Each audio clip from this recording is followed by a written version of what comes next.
Hi, this is Keith Shabbat again, your friend in the mortgage business, and today we're talking about documentation that you need to prepare yourself with when you're getting ready to purchase a home. Oftentimes people will ask me, well, Keith, what type of documentation do I need to prepare myself with when I'm actually getting ready to sit down with a mortgage company? Well, let's kind of take this and we'll go down stages so you understand what you want to do. Number one thing is you're not going to want to be making any and giving any originals to any mortgage companies ever. You always want to have copies.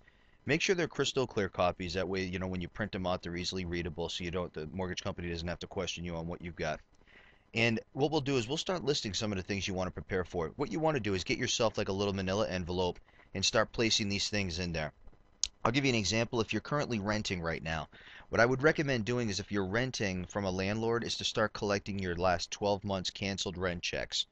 If you're living rent free at a home, that's fine. Don't worry about it. If you're paying taxes, W-2s, you're going to want your last 2 years W-2s, your last 2 years personal tax returns signed, not unsigned.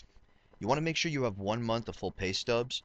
When you have your bank statements, what's very important that most people fail to do is when you have bank statements, make sure that the bank statements from the bank. Do not print off your bank statements online because what the banking and the lending institutes are looking for is your name and account numbers on there.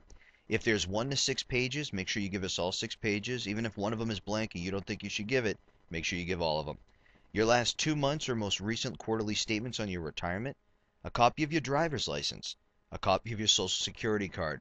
Now, oftentimes people say, Keith, I don't have my social security card. Well, what's important to do is get one or apply for one so you have one. Other ones you're going to have is if you're getting a gift of a down payment, you're going to want to know where the gift is coming from. If you're going to be having a gift letter, you're going to want to be having the person who's giving you the gift coming from their account with their bank statement, going into your account with your bank statement for the exact amount of money that they're gifting. And if you've ever had any inquiries in the last 90 days when you're applying for a mortgage, they usually want a letter of explanation to ask, what are the inquiries on your credit report? If they're not for a mortgage, tell us what they're for.